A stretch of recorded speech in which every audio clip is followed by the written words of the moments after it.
time to set up. My name is Kelly Clem, and I am a nurse by trade.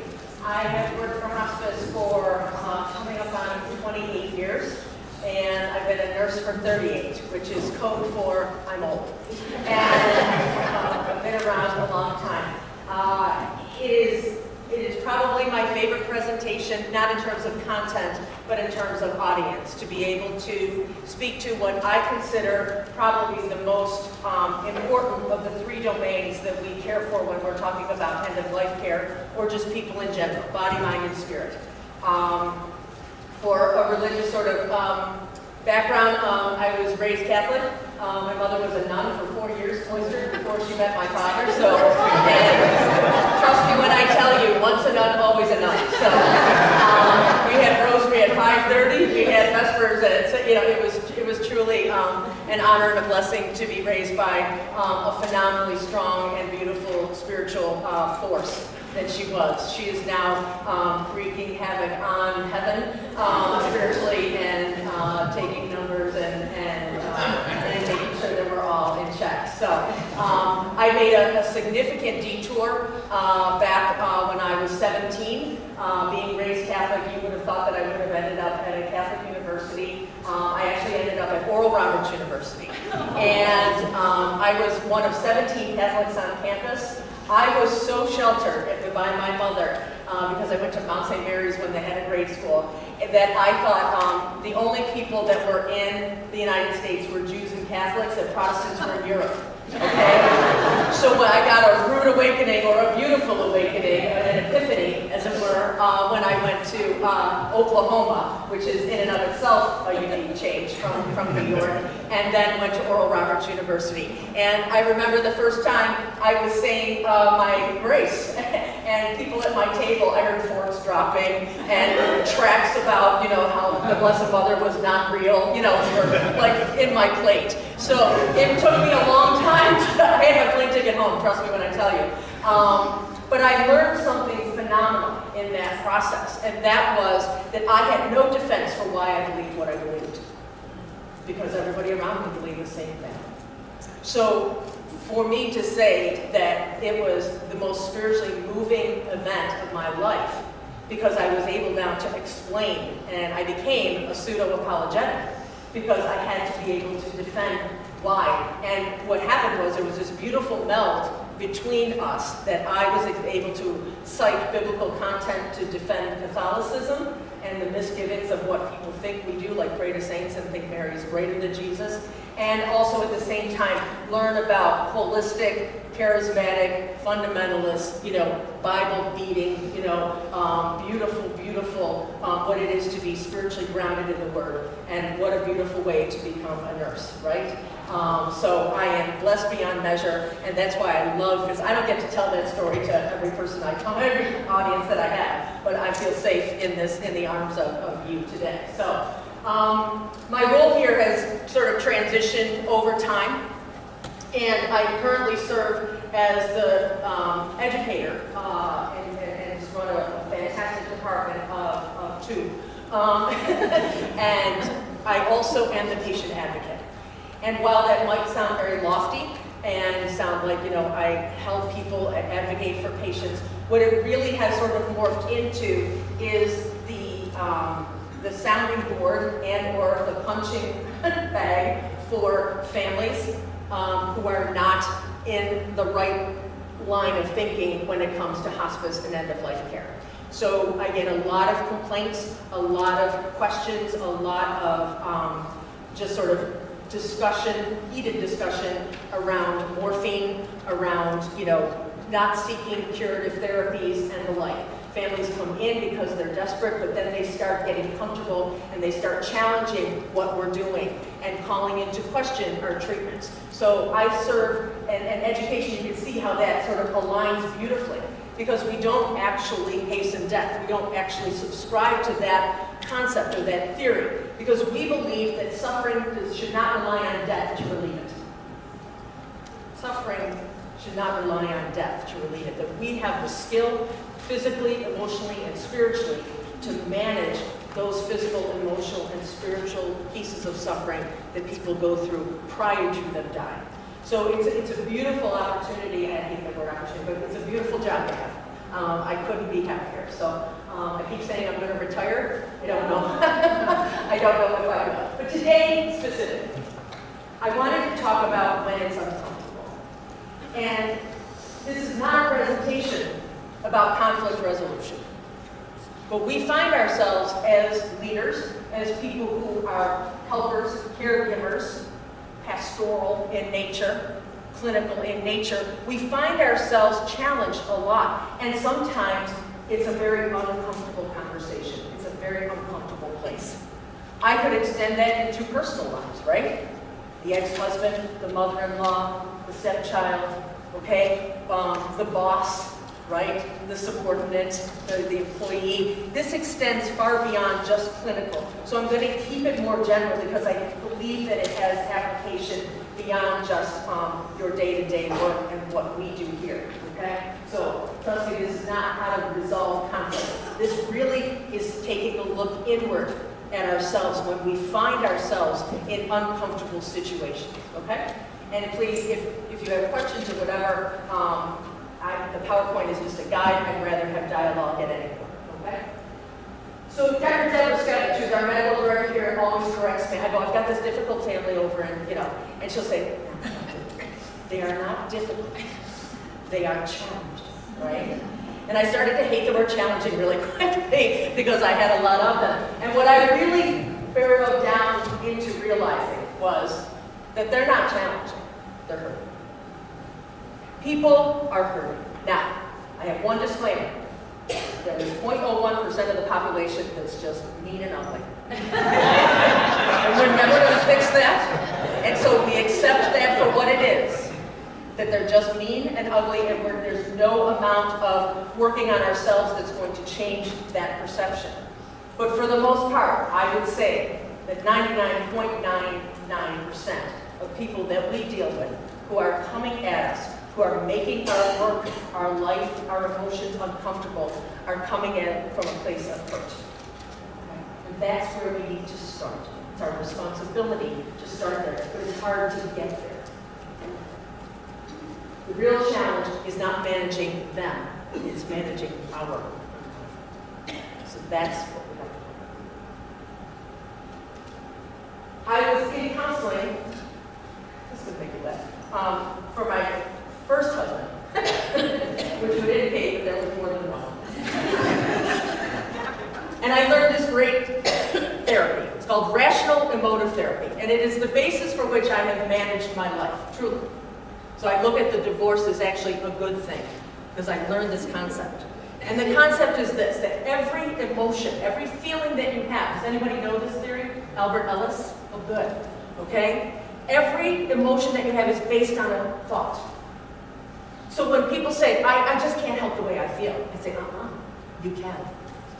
Because what you're responsible to do in that moment, when you say, I can't take this anymore, I can't manage her anymore, I can't deal with this anymore, is change the way you're thinking about the situation. It's reframing the entire event, not only in terms of what you're thinking, but reframing what they might be thinking when they are being so difficult. Do you see how much work is involved here? That's a lot of cognitive juice that has to flow before you ever start owning that feeling. That feeling is always preceded by thought. As instantaneous as it is, as light year travel time concept as it is, we must control the way we look at something and the way we interpret by thought, which will then result in a feeling. So instead of saying, I can't take this, we say, gosh, I really don't like this. This is really annoying. The greatest analogy that my therapist gave me was becoming a quadriplegic. And this was the story, because I came into one session and I was all whipped up about something that my then husband had done. Okay, I'm going to tell you what it was after, okay? That I was on the ceiling. I just can't believe it. I don't know what I'm doing. It's just so hard, and I don't know if I can take it. And she's like, okay, all right. Let's, before you even tell me what the problem is, she said, let's put it in a scale. She said, down here is a hangnail, and up here you're a quadriplegic because he just shot you in the back and annihilated your spinal cord. Put your problem somewhere in there, and then we're going to talk. I was mad because when he opens cupboards, he didn't shut them all the time. A little intense, eh? So I'm acting like a quad, okay? But I actually have a hangnail, don't I? Okay? Do you see my point? Yes. But it was real in that moment to me, and I was saying, I can't take this. I don't know how I'm going to. But she had to reframe it for me. This is what we need to, and then she taught me how to do that for myself. So anytime I have discussion, problem, it might take me a while, okay? But I remove myself and I always use hangnail quad. And I'm usually 90% of the time in my hangnail arena. I've never been a quad in terms of what is really happening, okay? We also have to do this for that person or that family or that situation, okay? We have to reframe it for them. Because that might be what they're saying to you. I can't take this anymore. Okay? Everybody has the therapy now? Okay. All right? So again, reframing is the key. It will bring that whole concept down. Okay? The situations that we find ourselves in, the angry person, the emotional person, and then the trifecta, which is new. The angry, emotional, and entitled. That's a new concept. Look at it, I've got people moaning, okay? Reframe it, okay? I've got people moaning at that concept of entitled because they somehow work it in there, right? This is a lot of what our society is going through, okay? It's a lot of what we experience, right? Angry with emotion undergirding it, and then the concept that they own this anger and this emotion from, and that's the entitlement, okay? I want to speak to your manager. I'd like to speak to your director. I'm going to sue. I'm going to Channel 2. That's a big one here. I'm going to the news. I'm resigning. I'm quitting. I'm leaving the church, whatever, okay? And you can't handle the truth. How many of you are familiar with this scene?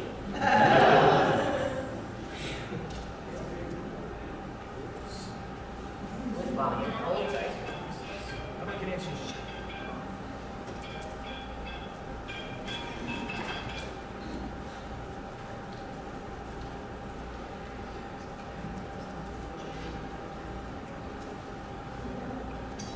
Question, Judge. The court will wait for an answer. If Lieutenant Kendrick gave an order but wasn't to be touched, then why did he have to be transferred? Colonel, Lieutenant Kendrick ordered the code red to me because that's what you told Lieutenant Kendrick to do. I'm Jim. When it went bad, you cut these guys loose, sir. You marked inside the body transfer. Your Honor, you doctored the logbook. Consider yourself engineer. Colonel Jessup, did you order the code red? You don't have to answer that question. I'll answer the question. You want answers? I think I'm entitled. You want answers? I want the truth! You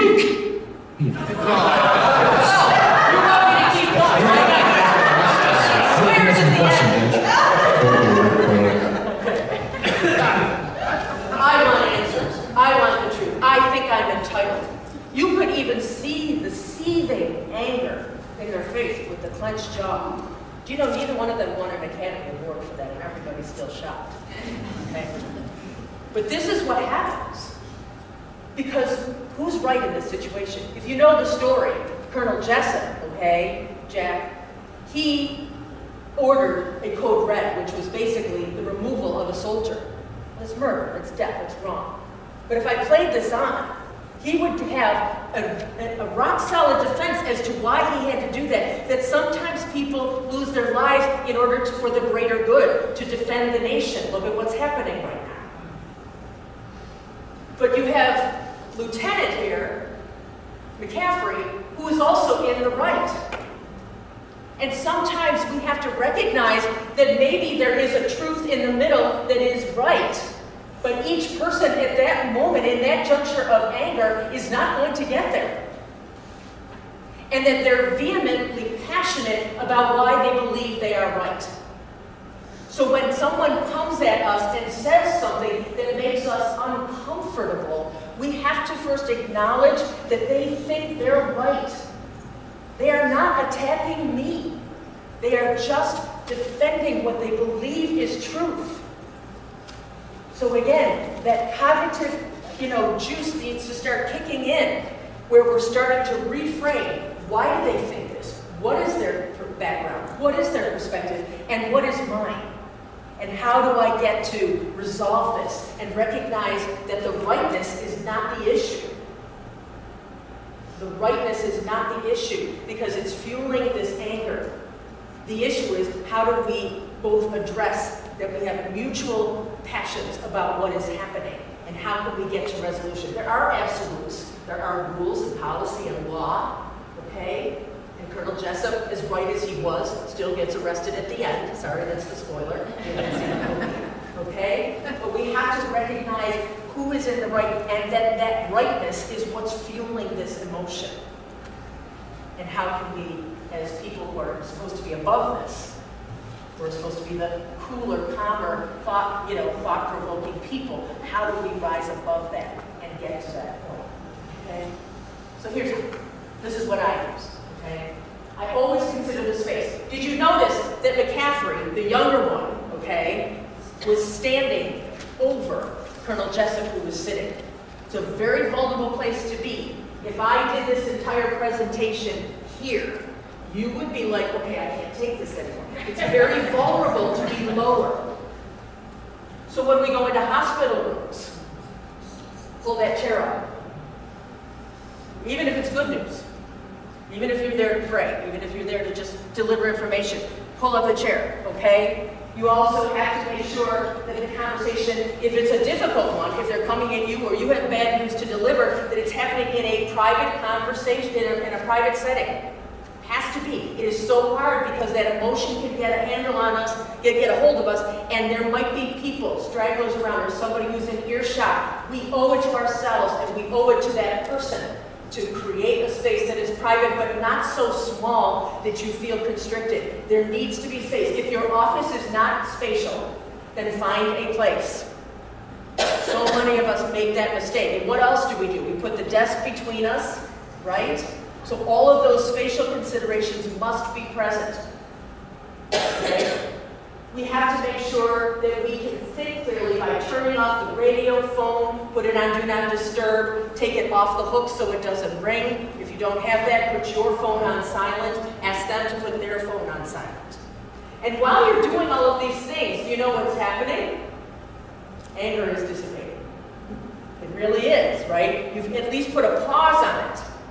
And you've established control just by setting up the space in front of this person or persons that are on you or that you have to deliver information to, okay? If you're in a place where at home, right, where there's animals and kids and TV, get all of that out.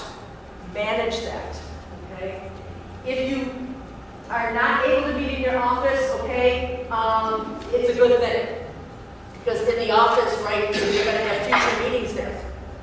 Right? Where there's going to be future exchanges, then you don't want the memory lingering. So it's almost great to go to a neutral place where you wouldn't see that person or have those kind of conversations, okay? So try and neutralize the environment. And finally, find that mid-sized room, okay, that gives you space. A window is always great, okay? So all of that, it seems so simple, but in the heat of the moment, it might not be. Just take a pause and find it. Let's go, you know what? Hold that thought. I know you're upset. We're going to work. I promise you I'm not going to desert you, but I want to find a place where we can have a conversation that's going to allow us to come to some resolution.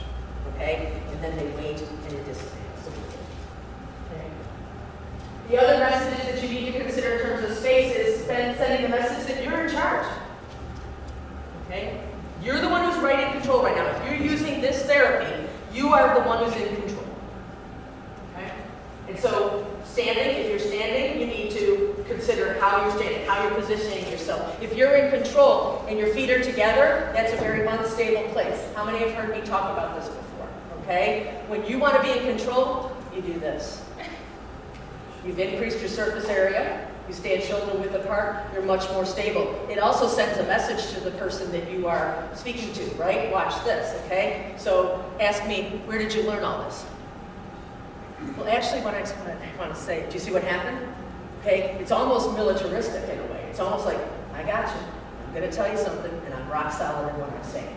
Okay, so give yourself that control and let that person know. And it's not control like I don't mean like you're controlling, but that you are in control of the emotional state that is existing right now.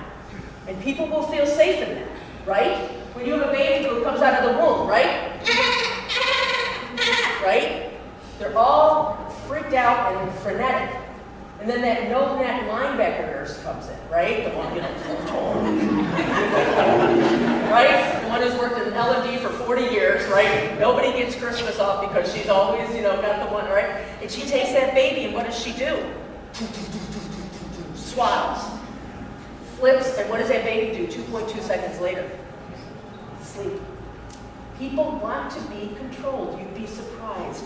Not in terms of owning, but they want to know that somebody's got them, especially when they're emotionally distraught, okay? So it's really important to swap, okay? You want to make sure that if you're on the phone, that tone comes way down. If you have a high-pitched voice, okay? If you have a light voice, you got to reach in the depths of everything you are, even if it means, this is true. So when you are delivering news on the radio, what they do is they tell them to furrow their brow and stand. So newscasters on the radio, when they're delivering, live at 5 and, eyewitness, okay? It's a very specific kind of posture that they hold. So if you're on the phone and somebody's screaming at you, okay, you stand up and you furrow your brow and you deepen your voice. You don't yell, okay, but you say, I need you to take 1 minute to allow me to at least address one thing at a time. You hear that, how deep my voice went? And it's very calm, but I stand up because I need to feel it so that I can then extend that ability to say, I've got this, I'm in control, but we've got to eliminate this back and forth, okay? So even on the phone, you have the ability to own that, okay? All right. So responses. When somebody's angry, somebody's emotionally distraught and entitled, okay? Do apologize for the situation. Never say, I'm sorry. Because what you do is you then admit that something was wrong, that you did something wrong. You say, I'm so sorry for this situation. You hear the difference there in the apology? Because then you don't lose any strength. Now, the only caveat to that is if you did screw up, then you say, I'm so sorry for the situation I caused. Okay? I'm sorry for the situation that I caused. Right? And that I'm sorry will actually also diffuse. Because people say, well, you should be, right? They go from, how could you, to, well, it really is something that people cherish and want to hear, okay? That you're acknowledging that, or you're acknowledging that the situation is difficult, okay? Do acknowledge, as I said, that the situation, I must know this for real, okay? And you don't say, I understand. See that over here? I know what you're going through. Our tendency is to connect. So it's never said, when we say I understand, or I get it, or that's a real common phrase, oh, I get it. And what is somebody come back with? No, you don't. You could never. And they're right. So now what we've done is we've resurrected another opportunity for anger.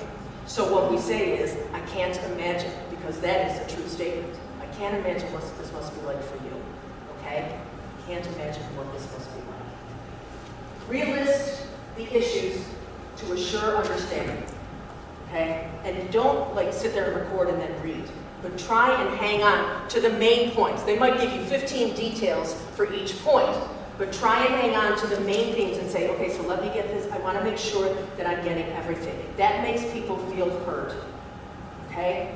It settles that down, all right? And it allows you then to make sure that you're getting all the things that you're going to plan on doing or not doing, and then you're going to set a time for follow-up.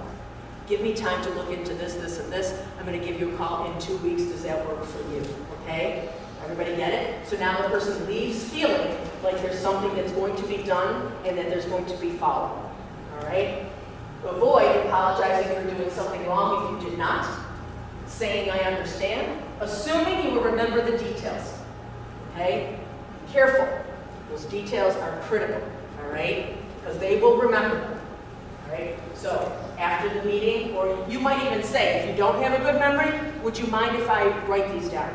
I don't want to take away from our conversation, but I do think it's important enough for me to get everything. Do you hear how good that makes somebody feel? How they feel like they're being heard and cared for, okay? And then don't leave the conversation without a plan on both sides, and then make sure, okay, that you don't fail to follow up. So whatever tickler system, if you have, a calendar in Microsoft, or you write things down, make sure you get a reminder for yourself, a tickler to remind you that you are going to call or see them or get some of the information that you promised to them, okay? Now we've got to do the real work. That stuff's easy, you probably do half of that, or you're not surprised at the list, right? But now we got to work at us. The angry, the emotional, and the entitled. Have we ever found that we were that person in that situation?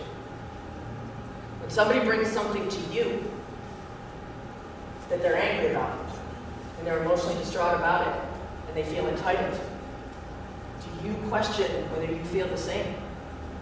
That's the hard part. Because in many situations, the answer is yes. And we have to push it down. But if we don't acknowledge it, not to that person, but to ourselves, and bracket those things, before we start to come to a solution, it will happen again.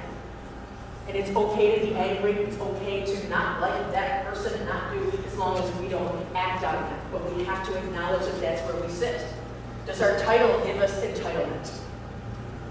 Does our position as a leader give us entitlement? Do we consider them a subordinate? Okay? Family members, friends, whatever, colleagues, okay? You have to consider who on paper is big cheese, but who in this meeting is big cheese. Okay? And so it's really important to kind of acknowledge that we're human and that we have these emotions and feelings too, and that the same work that we are going to do for that person must be afforded to ourselves. And that there's nothing wrong with that. A couple of things you can work on before you have meetings like this or exchanges when you know them. Are you hungry, angry, lonely, or tired? Halt. Hungry, angry, lonely, or tired. All of those are blueprints for negative conversation, negative responses within yourself to that person or that situation. If you're hungry, you're irritable. If you're angry, then again, you've got to bracket that and figure out how to get past that. If you're lonely, that's not a quick fix. It's not like, hey, you're looking kind of good. No, okay? You got to fix that in yourself, because what that loneliness does, it festers in terms of, this is my life, this is what I have, and it becomes very negative and very dismal. We have to be able to extend beyond the situation, even in family. Have time. My brother calls it me time. I need some me time, okay? I don't want to come over and have dinner for the night, the 8th night in a row, okay? Just take a break from that, okay, when you can. Take a break from staff and utilize nature, utilize reading, utilize music. It doesn't have to be long, but you've got to refill that and replenish, especially in the work that you're doing where people are sucking you dry sometimes, okay? So you manage that loneliness because it's a larger picture of being dependent upon your work all the time.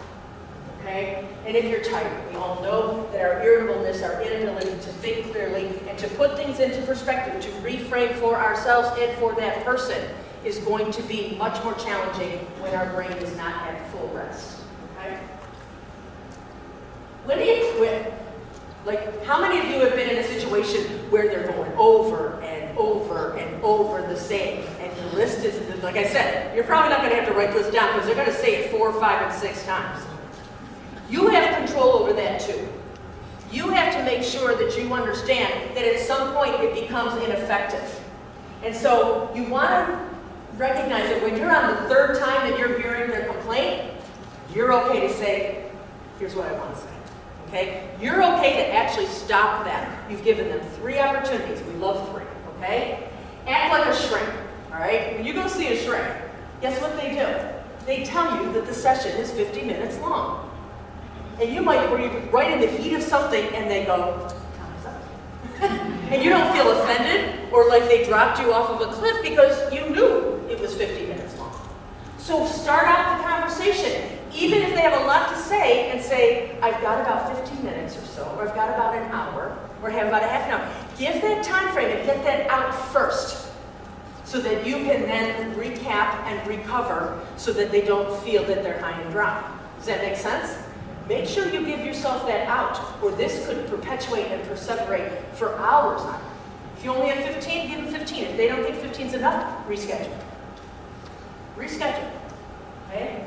Remember that you're going to agree to think about how to approach the conversation differently, okay? That's when it's time to quit. If you can't get to that agreement, it might be a move and there might just need to be some distance and time before you reapproach it, okay? Remember that you are still in charge. You own the meeting time. You own the time that you are willing to give to someone who's upset with you.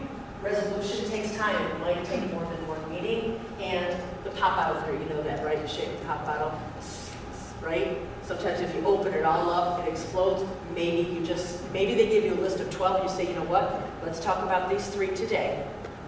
Nothing's life or death here. And then we'll just chip away at this list, okay? See how you can manage that? When they feel like it's not like you're just only going to talk about 3, but today we're only going to talk about these 3, okay? Does that sound reasonable? Okay.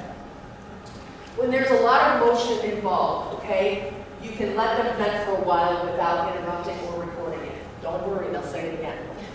Okay? I promise you, okay? And if I ask you this question, underneath most anger, what 2 things exist? What is it? Hurt, fear, and sadness. Fear and sadness. And that's what our mantra is. When I am getting yelled at by families or getting significant discussion, okay, what I say in my head, I don't listen to what they're yelling about. Because I know I'm going to hear it again. I say this person is afraid, alone, they love this person, they don't know how to handle this. They've never been taught. They don't understand this perspective. They don't understand this medication. They don't understand. My brother doesn't get that, right? Anything. Any person, any situation, I have a mantra where I just say they're afraid and alone. They're afraid and alone. It calms me down and it lets that anger roll past me. Okay? Lets it roll past me so it doesn't start to hurt me. Right? It's hard work. Still, at 63, still working on this stuff. But it really is effective if you can train your brain. Again, going back to that, if you control the way you think, you will control the way you feel. Okay? There's much we don't know. There are sobering details about the people that we interact with. How many times do we say, oh my God, she drives me crazy, and then you hear something tragic about when she goes home. And you have this pang of guilt, and then all of a sudden, you're being incredibly accommodating all of a sudden. We should start there. We should start there. Right, Brendan? We should start with the hurt. Assume that it's horrible. Assume that there's tragedy. Because that will soften us immediately and allow us to listen beyond how it's affected us. And then it gives us pause to maybe educate or console or support in a much different way. It's what we need to bring each other together. So assume this without the details. Assume there's something difficult in this person's life that you may be privileged to know or not. Find your mantra. I love table talk. And I don't mean just table talk. I mean the actual physical table. Because I think a table allows for a lot of things. It allows for you to relax your legs, right? You don't have to, women especially, sorry. You don't have to sit with our legs crossed, okay? So you kind of, you chill a little bit. It allows for it, if you can't see me, it allows for me to lean in when somebody's saying something difficult. Our tendency is to recoil, but it allows for you to hang onto this table, okay, and support and getting through that difficult thing that you're hearing. It also allows us to do this when somebody might be getting to the point where they're hurt, but I caution you to be careful when you're touching or reaching over, okay? I liken it to the hot tub principle, okay? Did you ever see, and this is very sexist, but I'm going to say it anyway, did you ever see a woman get into a hot tub? It's fascinating. When you go on your next vacation, right, they go in, and they're in a state of utopic bliss. The hotter the better. Blisters, we don't care. We couldn't love it more. Did you ever see a guy get into a hot tub? Whew. And then they try again, and they go to the ankle, and they're looking at their wife or their girlfriend or their sister, and they're like, how are you in there? Because it is so hot, right? We need to be a little more like a guy. We need to be a little more where we just dip our toe into that sense of, are they touchy-feely people, okay? Like if you hug me, you're gonna get everything, right? I'm gonna wrap one leg around you and pull you. Some people are like, how are you, Kelly, right? They pull away. So we can't just inflict ourselves on that. But when you feel like you're breaking the anger and you're getting to that connection, you might just want a gentle touch. Watch their response, right? Put their hand or, right? If they look at it, that usually means they're not comfortable with it. So don't do it again. You can express a tremendous amount of compassion in silence, a tremendous amount of compassion in just eye contact. You don't have to be that person, okay? But you can test the waters, if you will, all right? Because you might be making a breakthrough. Okay. You also want to look at, am I angry at this person? Am I too emotionally connected? Maybe not as negative, maybe it's not distressing emotion, but is there too much here? And this would not be family oriented, this would be business or pastoral oriented. And do I even like this person? Some people, it's okay to not like them. You don't have to always have lunch, you know what I mean? As long as you don't do anything to them. It's okay to acknowledge that they're just not your cup of tea. But you can still be kind. You can still offer compassion.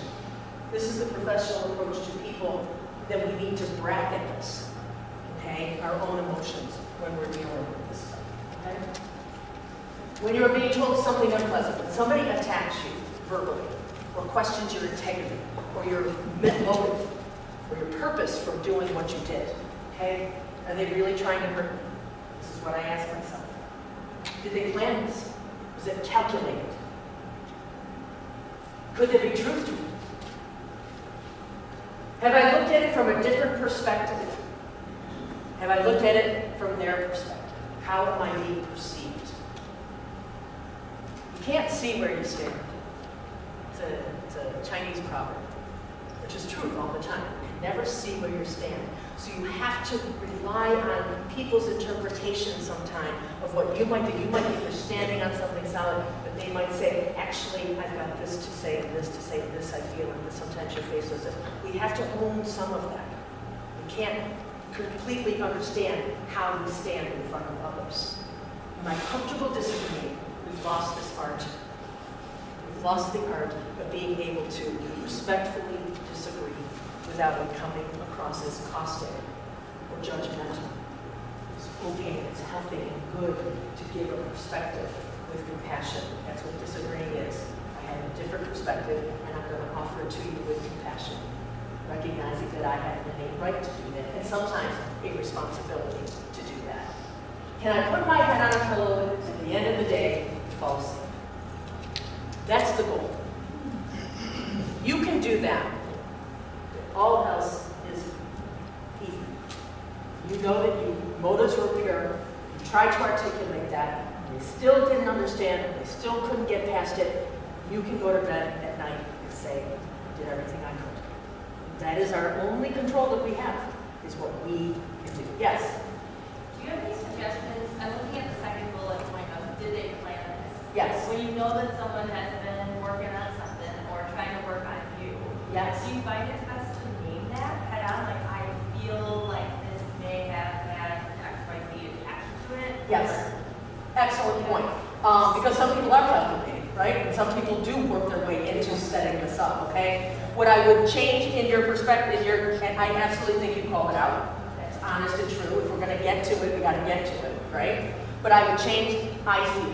I think always saying I instead of you did this, you always want to remove the you and come at it from the first person, but I wouldn't say I feel, because you want to stay up here.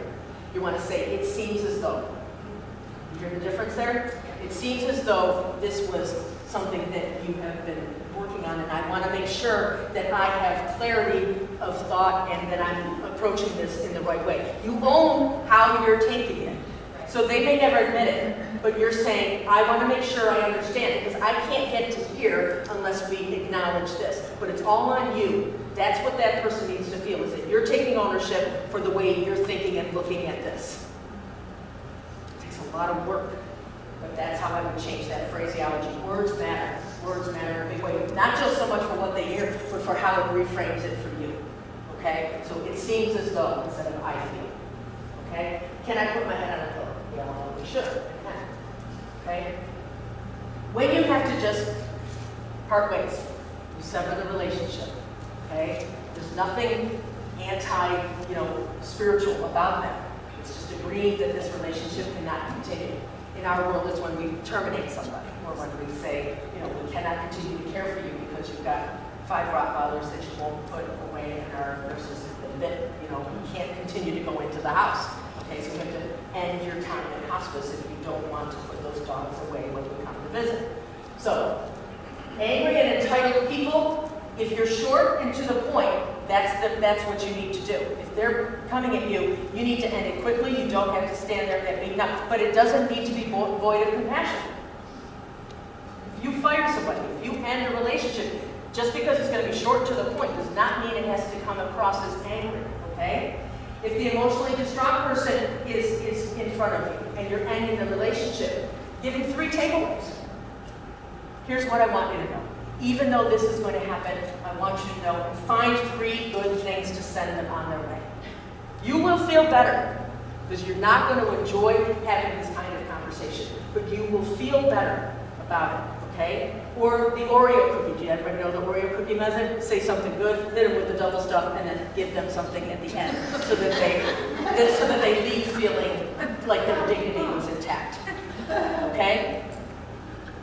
Know that you are doing them a greater service by eliminating the stress and the strain of trying to perpetuate this. Okay? You're doing yourself a greater service. There's sometimes separating and ending the relationship is healthier for both. So you have to own and make sure that you believe that.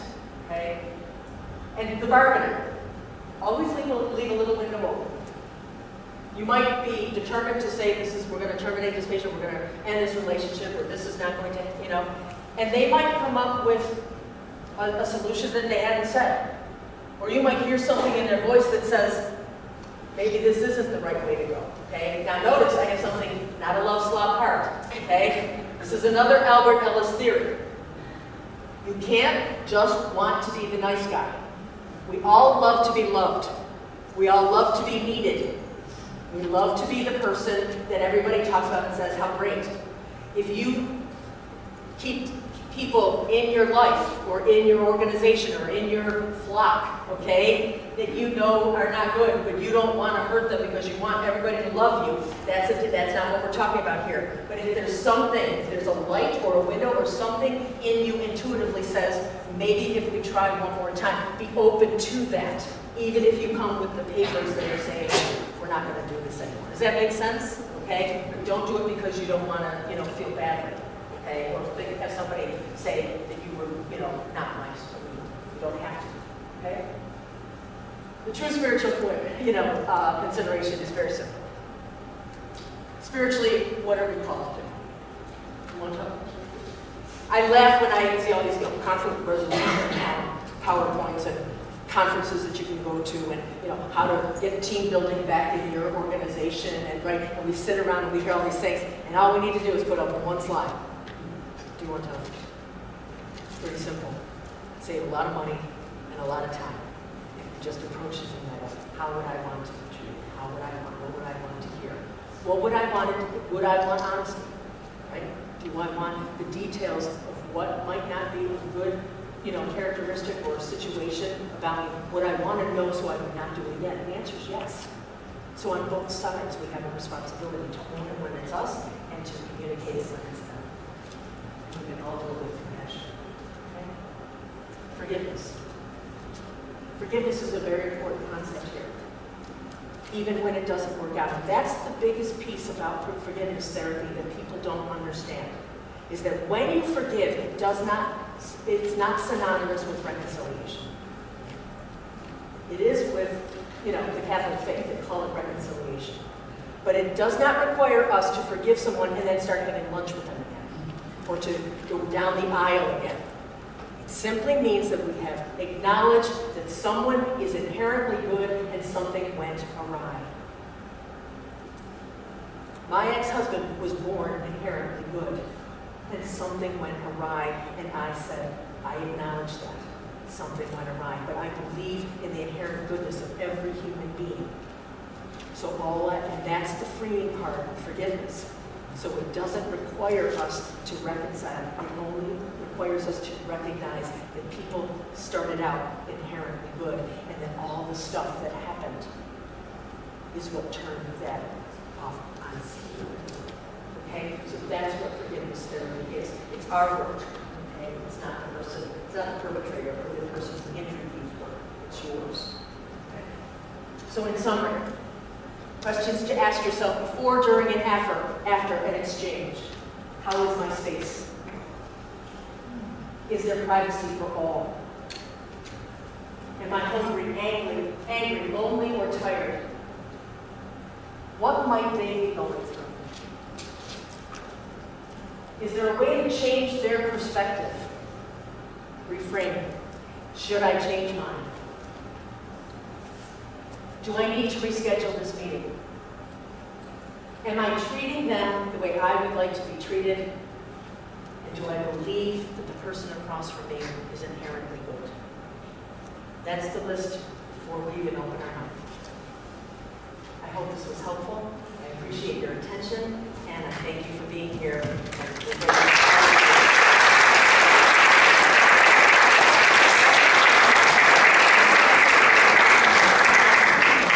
Any questions?